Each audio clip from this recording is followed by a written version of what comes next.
관심 없지만 진짜 관심 가져줘야 되는 이슈입니다. 뭐냐면 어저께 이재명 대표가 사실 복귀하자마자 또 정책 행보한 거거든요. 진짜 이재명 대표는 여러분들 내가 저번에도 말씀드렸지만 이재명 대표가 성남시장 경기도지사 할 때 했던 정책들 있잖아요.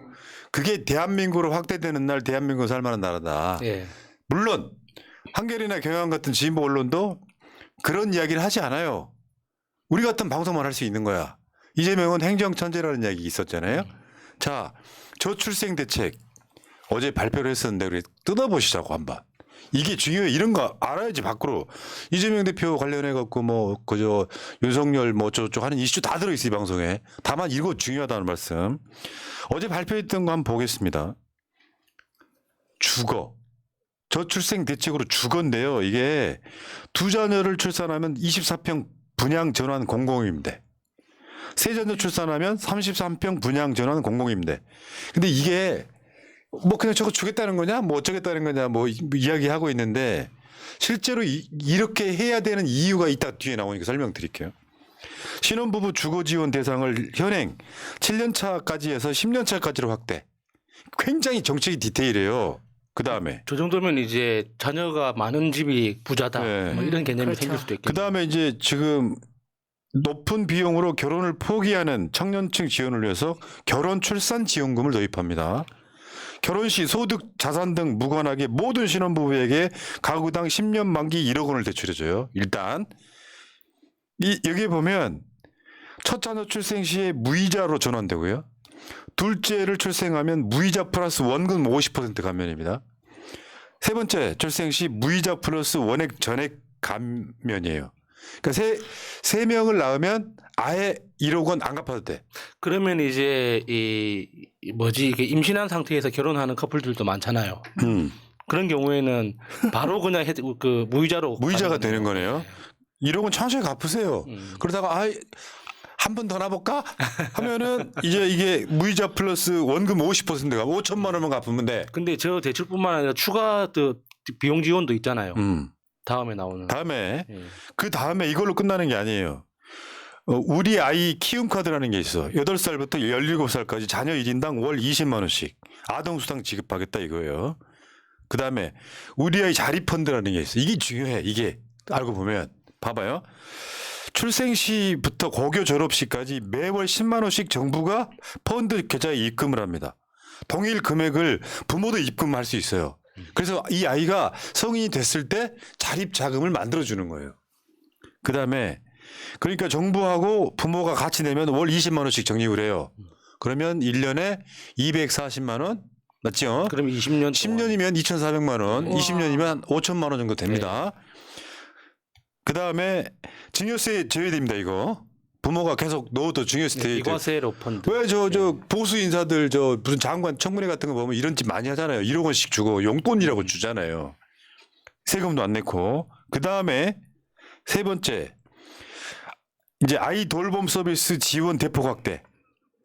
여기 보면 이제 그 소득에 따라서 이게 이제 이 지원 제도를 했다가 안 했다는 경우가 있는데 다 하겠다 이런 거고요. 다음 민간 돌봄 서비스 베이비시터 영역 국가 관리 책임을 강화하겠다. 윤석열 정권은 그거 하잖아요. 이런 돌봄을 민영화하겠다. 근데 반대로 가겠다 이런 거고.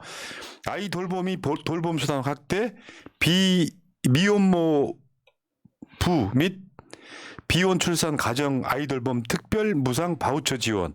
이거는 이렇게 중요한 것 같지는 않지만 중요해요.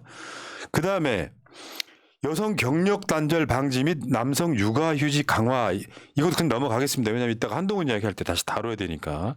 그래서 어제 이거를 발표를 했었죠. 저 뒤에 보시면은 우리 아이 보듬주택, 일가정 양립, 돌봄 국가 책임, 결혼 출산 양육 드림 패키지 이런 저출생 종합 대책을 내놨잖아요. 같은 날 한동훈이도 비슷한 행사를 하나 했는데 한번 보겠습니다. 국민의힘은요 이런 게 없어요. 그러니까 지금 이재명 대표는 주택 공급하는 거하고 신혼부부 1억 대출하는 거하고 아동수당 등을 약속했잖아요. 예. 주요 골자는 저런 건데 그래서 이제 이 핵심은 뭐냐면 모든 신혼부부의 기초 자산 형성을 국가가 직접 지원하겠다는 거예요. 신혼부부만? 10년까지 확대한 그러니까 거잖아요. 이거는 10년. 신혼부부 이번에 신혼부부라는 이 개념에서 중요한 건 연령 제한이 없어요. 기존의 신혼부부나 청년 이런 제도들은 다 몇 세까지 그러네. 계속 다 그런 나이 제한이 있었거든요. 음. 근데 이번에는 나이 제한도 없고 소득 제한도 없습니다. 그럼 두 번째 결혼도 세 번째 결혼도 신혼으로 봐주나요? 그거는 이제 저 물어봐야겠네요.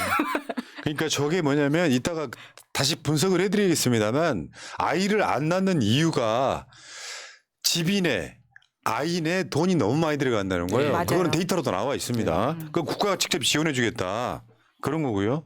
국민의힘으로 한번 가볼까요? 국민의힘은 어제 발표한 게 뭐냐면 남성이 출산휴가 신청하면 바로 휴직 이게 사실 다야. 그러니까 회사 내에서 결제고 뭐고 없이 네. 신청하는 즉시 바로 갈 수 갈수 있게. 있다. 그래서 아빠 출산휴가 1개월 의무로 하고 하더만요. 야, 근데 저 진짜 현실을 모르는 이야기네요. 왜요? 그러니까 저렇게 만약에 그 자동 그 승인이 된다고 쳐요.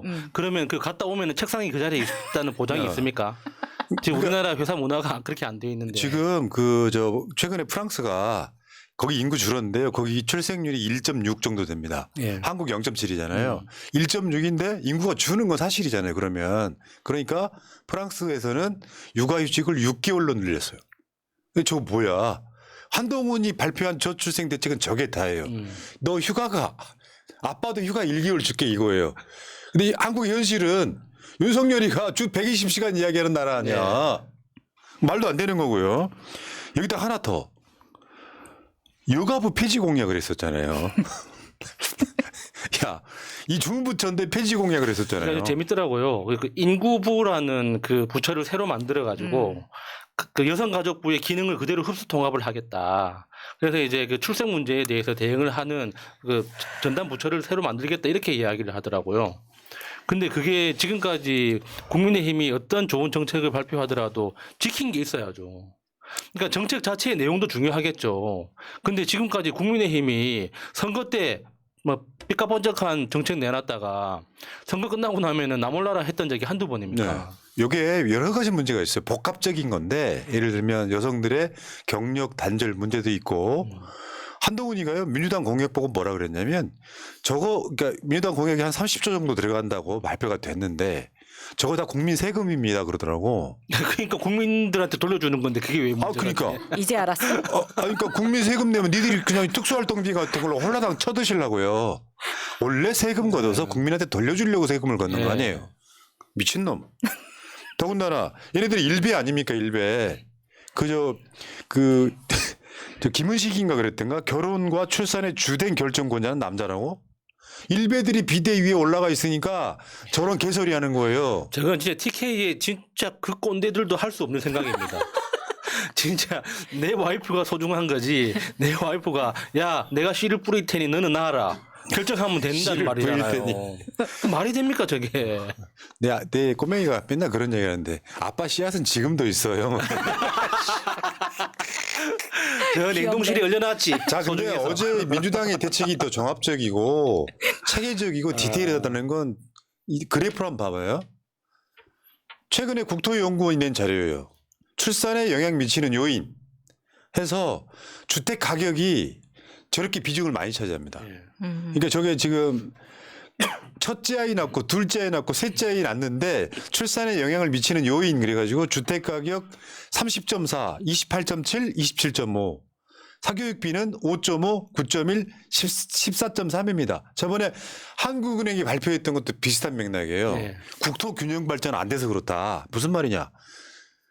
교육이나 환경 등이 수도권이 훨씬 좋은데 지방에 살 때는 아파트 가격이 싸. 수도권으로 올라오면 비싸. 서울 올라오면 더 비싸. 이게 저출생의 원인 중에 하나라고 예. 그때 발표를 했던 기억이 나잖아요. 한동훈한테 이런 정책이 있어요. 그러니까 과거에는 남녀 두 사람이 따로 사는 것보다 같이 그 가게를 합쳐서 사는 게 경제적으로 비용을 줄일 수 있기 때문에 더 효과적이다 이런 논리가 네. 통했잖아요. 근데 지금은 두 사람이 결합을 해서 비용이 줄어든다는 보장이 없어요. 거기다가 아이가 태어나면 그러니까 내가 경제적으로 더 어려워질 거라는 공포심을 다들 가지고 있거든요. 맞아. 그러니까 결혼을 하더라도 딩크족이라고 하지 않습니까? 너 예, 그렇죠. 그러니까 대부분 그 공포심에 기반하는 거예요. 네. 내가 충분히 준비가 안 됐다라고 표현을 하지만 그게 두렵다는 뜻이거든요. 내가 지금 그 경제적으로 여기까지가 딱 목까지 차 있는 건데 여기에서 조금만 더 어려워지면은 나는 이거 감당할 수가 없다. 그러니까 그걸 지금 이재명 그러니까 정부가 아니라 민주당에서는 그걸 국가가 보조할 테니 그런 걱정하지 말라는 뜻이잖아요. 자, 지금 상황이 이렇습니다. 그 다음에 청년 시대 미혼 현황 이렇게 그래프로 나와 있지 않습니까? 여기 뭐냐면 위에 있는 그래프는 만 19세부터 34세. 그러니까 성인 이상인데 청년이라고 부를 수 있는 거기에 미혼 비중이 점점 올라가는 거 보이시죠? 불과 20년 만에 54.5에서 81.5가 됐어요. 와. 그런데 그 중에서 30세에서 34세 미혼 비중이 2000년에 24년 전이죠. 18.7%이던 것이 50%가 넘어버렸습니다. 결혼 안 한다고. 안 하죠. 네. 네. 그런 거랑 관련해 단적인 그래프가 그 다음 거예요. 서울시 공립유치원 교사 선발 규모 아, 저 이거 진짜 충격적이에요. 0명. 왜냐하면 지금 애들이 줄어들고 있기 때문에 선생님도 줄어들어야 되는 상황이에요. 그러니까 저는 민주당에서도 저걸 좀 눈여겨봐야 된다고 보는데 지금 출생아 수가 줄어들기 때문에 교육 예산도 같이 줄어들고 있거든요. 저는 그거 엄청나게 위험한 선택이라고 봅니다. 그러니까 교육 예산은 줄이지 말고 아이 한 명당 제공할 수 있는 교육 서비스의 질을 높이는 방향으로 그 개선을 해 나가야 되는데 출생아 수가 줄어들었다고 교육 예산까지 줄어들면 맞죠. 나중에 그러면 늘어날 때는 어떻게 대응을 할 겁니까? 맞죠. 그러니까 계속 그런 식으로 어제 이재명 대표가 한 표현이 바로 대증요법이에요. 대증요법. 밖으로 겉으로 드러난 것만 그때 예. 원발에 오줌 누기만 하는 거예요. 근데 사실은 다 그렇잖아요. 여러 가지 이유가 있겠지 사람마다. 근데 아이를 안 낳고 싶은 이유가 일단 집값도 비싸고 사교육비도 많이 들어가고 여러 가지 원인이 있어서 그걸 근본적으로 때리는 건데 언론들이 한동훈 정책과 이재명 정책을 비교할 생각을 안 해요. 그냥 이렇게 발표에 다 끝. 그래 놓고 한동훈 이야기가 더 나옵니다. 그 돈은 어디서 났죠? 국민 세금이라고 이렇게 이야기하잖아요. 아니 지금 그저 흑사병 수준의 인구 감소가 전 세계 1등의 저출생률이 한국인데 아니, 그러면 지금 그럼 한 30조 쏟아붓는 게 그렇게 이상해? 그러니까 지금 한동훈이 전국을 돌아다니면서 셀카 찍는 그 돈은 어디서 나오는데요? 그러니까 다 국고 보조금이고 세금입니다. 이게 그러니까 거의 그 대국민 어떤 사기 같은 그런 느낌이에요. 왜냐하면 저거 넘어가시면 안 되는 거예요. 저거 제가 알고 있기에 1년 넘게 연구한 정책을 발표한 거예요. 저출생 대책을 민주당에서. 근데 그거 국민 세금 아니냐고. 그러면 니들 뭐 하려고. 국민 세금으로 소고기 처먹는 건 괜찮고 그리고 한 30조 좀 들어간다 그랬잖아요. 그게 1년에 들어가는 게 아니에요. 야 이거 시작했어. 이 법이 통과됐어. 그러면 사람들이 그때부터 얘 낳자 하는 게 아니라고. 출생률은 서서히 오르는 거예요. 눈에 표시가 안 날 정도로. 저거 계속해서 한 10년쯤 해야 표시가 날 정도가 되는 거예요. 그러니까요. 저거 조금 일찍 했으면 저도 예. 나와볼 생각을 하지 않았을까라는 예. 생각이 드는데 왜 그러냐면 지난번 왜 우리가 그 국회의원 숫자 이야기할 때 야수님이 스웨덴 이야기 해주셨잖아요. 스웨덴이 지금 강도 이런 도둑 이런 치안 문제가 굉장히 심각해진 이유가 처음에 스웨덴이 이민 인구를 많이 받았어요. 국가상. 예, 예. 제 친구들도 거기 가 있는 애들이 많이 있는데 지금 치안이 왜 이렇게 불안정해졌냐면 중간에 1세대들은 만족하고 살았는데 2세대들이 각종 차별과 거기에서 벗어나질 못한 거예요. 그러다 보니까 2세대들 중에 굉장히 그 범죄로 빠지는 확률이 높아져서 중간에 확 그 부분이 많아지니까 지금 치안에 대해서 굉장히 강력하게 다시 나아가고 있는 상황이거든요. 근데 우리나라도 지금 보면은 강원도 같은 경우에 엄마 아빠가 다 한국 사람인 경우가 손에 꼽을 정도라는 거의 한 거죠. 10% 없다는 정도라고 거죠. 하죠. 그러면 네. 지금 이 대책을 한다 하더라도 많은 이민자 수를 받아들이는 건 어쩔 수 없는 상황에서 그러면 그 다음 세대는 이민자가 관리자가 되고 그 다음에 우리가 이제 일을 하는 상황이 될 수도 있는데 이거를 중간에서 이 대책도 많지만 이민자들을 어떻게 융화시키는 것도 같이 해야 된다는 네. 거죠. 네. 요거 아까 저 국민의힘 일베 광주 출신 일베 그 친구가 오늘 뉴스를 보니까 광주 출신인데 5.18을 폄하했더만 폭동인데 혁명으로 둔갑시켰다고. 그러니까 광주 사는 일베 이런 건데 이런 문제가 터지면은 뭐 국민의힘이 한동훈이가 그랬잖아요. 뭐 우리 당에서는 가차 없다. 뭔 개소리야. 손도 안 대고 있잖아 지금. 자, 민주당은 지금 총선 공약들 다시 리마인드 해드릴게요. 총선 1호 공약. 요양병원 간병비 급여화. 어르신들 요양병원 들어가는데 한 달에 한 300~400씩 깨지는 거 국가가 책임지겠다는 거예요. 요양병원 국가 책임제. 아, 이거 중요합니다. 2호 공약 온 동네 초등 돌봄. 이것도 진정성이 있잖아요. 지금 맞벌이 하시는 분들이 이제 아이들 돌봄 때문에 직장을 그만두거나 이런 거 없이 이 아이들 7시, 8시까지 국가가 다 알아서 돌봐주겠다 이런 거예요. 사실은 그거 맞거든요. 뭐냐면 학교의 학생 수가 줄어들었잖아요. 그럼 돌봄을 할 수 있는 공간이 더 많아진 거예요. 네. 그러면 애들 학교 끝나고 나서 선생님들이 프로그램 만들어 갖고 놀게도 해주고 또 과외 학습도 시켜줄 수 있는 거고 이 방식으로 가겠다 이런 거고 그 당시 기억하시겠지만 2호 공약을 강서구에서 했었죠. 네. 강서구 구청장 그러니까 야수님 동네에서 저거 했었다고 강서구에서. 세 번째 3호 공약은 어르신판 무상급식인데요. 경로당 주 5일 점심 제공하겠다 이런 거. 그 세대별로 굉장히 많은 공약들을 하고 있는 거예요.